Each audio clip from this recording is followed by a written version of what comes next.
Hello, everyone. This is Eleanor Rigby. I was sitting by the window this morning, holding this small, tarnished brass key. It doesn't open anything anymore. The doors it belonged to were torn down decades ago, but it still carries the weight of 1,984 in its metal. I look at it and I can almost smell the heavy scent of machine oil and the metallic tang of the assembly line. If I hadn't found the strength to turn a different kind of key in my heart back then, I don't think I'd be sitting here today with a life full of memories. I think I would have lost everything that actually mattered. Before I tell you this story, please subscribe. I want to pass this wisdom down before I'm gone, so you don't make the same mistakes I saw so many others make when the world started changing. You have to understand, back in the late 70s and early 80s, the factory wasn't just a building. In our town, the factory was the heartbeat. It was the rhythm of our lives. My Arthur had been there since he was 18 years old. We got married in 1965, and back then, you thought a job like that was a marriage in itself, until death do us part. We had our little house on Mason Street, a blue Chevy in the driveway, and 3 children who never knew what it was like to wonder where their next meal was coming from. Life was predictable. It was safe. But then 1,984 arrived, and the air in town started to feel thin. There were whispers at the grocery store, hushed conversations over backyard fences. One Tuesday, I remember it was raining, a cold, miserable October rain. Arthur came home at 2 in the afternoon. He didn't say a word. He just walked into the kitchen, sat down at the table, and laid his heavy work gloves right there on the lace tablecloth. I'd spent 3 months crocheting. "The gates are locked, Eleanor," he said. His voice sounded like gravel. "They're moving the whole operation. It's gone. It's all gone." Young people today might not understand this, but for a man like Arthur, his entire identity was wrapped up in those gears and pulleys. When that factory closed, it didn't just take our paycheck. It took his pride. It took the ground from under our feet.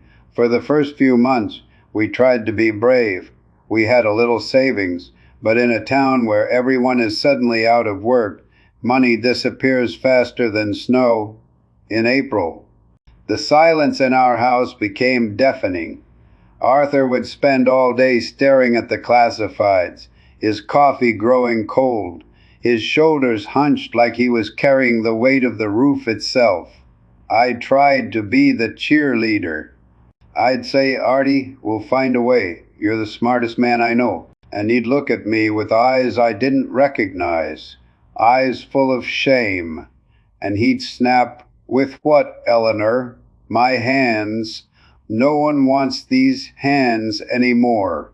We started fighting, not the small bickers about whose turn it was to take out the trash, but the kind of fights that leave scars, bitter, ugly words born of fear. I remember one night in the kitchen. The heat had been turned down to 55 to save on the bill, and I was wearing 2 sweaters. I made a comment about maybe selling my engagement ring. It wasn't much, just a small stone, and he slammed his fist on the table so hard the plates rattled. "I am the provider," he yelled. "If you sell that ring, you might as well sell me too. You aren't providing anything but misery right now." I shouted back. I can still hear the sound of the screen door slamming as he walked out into the dark. I sat there in that cold kitchen and cried until I felt empty. I thought, this is it. The poverty is going to swallow the love. It wasn't easy. In fact, it was the hardest year of my life. I watched the man I loved turn into a ghost of himself because he felt he had failed us. We stayed in that dark place for months. We were like 2 people drowning, trying to climb over each other just to get a breath of air. But then something shifted. It was a Sunday morning, and I saw him looking at that brass key, the one I'm holding now. It was his locker key. He was about to throw it in the trash. I walked over and I took his hands. They were rough, calloused, and shaking. I looked him right in the eye and I said, "Arthur, the factory closed, but I didn't marry a factory. I married you. If we have to scrub floors, we scrub them together. If we have to move into a tent, we sleep in it together. But you have to come back to me. I can't fight the world and you at the same time." He broke down then. In all my years, that was the first time I saw my husband truly weak. We decided right then that we weren't going to let a corporate decision in a boardroom 1,000 miles away dictate whether our marriage survived. We had to rebuild from the scrap. I took a job cleaning the elementary school at night.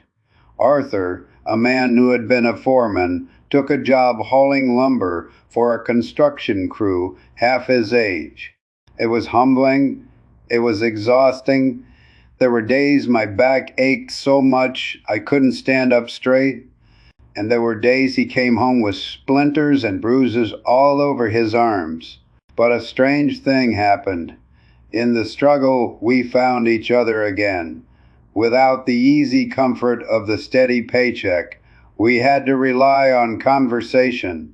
We talked more in 985 than we had in the previous 10 years combined. We learned how to laugh at a dinner of beans and toast. We learned that a walk through the park didn't cost a cent but made us feel richer than a night at the theater. We didn't have a penny to our names for a long time, but our house started to feel warm again. We realized that the good life we thought we had was actually quite brittle. It was built on things, the life we were building now, it was built on us. Let me tell you the truth. Experience has taught me that crisis doesn't create character, it reveals it. And it certainly reveals the strength of a marriage. Many of our friends didn't make it through that year. They let the bitterness seep into the bedroom. They let the lack of money turn into a lack of respect. You have to understand something about love that I think gets lost in the world today. People think love is a feeling, a spark, a flutter in the chest. But in all my 80 years, I've learned that love isn't a feeling. It's a decision you make every morning, especially the mornings when the bank account is empty and the future looks like a fog. In year, I believe it was 87, Arthur finally got a steady position at the new regional hospital in maintenance. We weren't wealthy, but the lights stayed on and we started to breathe again. But we never went back to the way we were before the factory closed. We were better. We were forged. Young people today, you have so many choices. You have apps and websites and a world that tells you if something is broken, you should just throw it away and get a new one. If your partner loses their way, or if the money runs dry, the world tells you to protect your peace and leave. But there is a sacredness in staying. There is a profound, holy strength in looking at someone who is at their absolute lowest and saying, "I am not going anywhere." Patience isn't just waiting for the storm to pass. It's learning how to walk through the rain together. Sacrifice isn't losing yourself. It's finding a version of yourself that is big enough to hold someone else's pain. We stayed together because we valued loyalty over comfort. We communicated because we realized that silence is a wall, and we needed a bridge. Think about that. If we had given up when that factory closed, I wouldn't have the 40 years of memories that followed. I wouldn't have seen him walk our daughters down the aisle. I wouldn't have held his hand when he took his last breath, knowing that we had won. We had beaten the world because we didn't let the world beat us. My late husband used to say, "Eleanor, the foundation is built in the winter, not the summer." He was right. You don't know what your marriage is made of when the sun is shining and the bills are paid. You find out what it's made of when the cold sets in. I promise you, if you put in the work, if you choose each other every single day, especially the hard days, you will look back from where I am and realize that the struggles were actually the threads that wove the most beautiful parts of your tapestry. Don't be afraid of the hard times. Don't be afraid of rebuilding. Sometimes the old factory has to close so you can build something that truly lasts. I wish for you a love that is stubborn. I wish for you a heart that is brave enough to stay. Cherish the person next to you. Hold them tight when the world gets loud and never let go. Thanks for listening to An Old Soul. Subscribe, share this with someone you love, and cherish them while they are here. Life is shorter than you think, but love can reach much further than you can imagine. Would you like me to share more about how we handled the early years of our retirement and the lessons we learned then?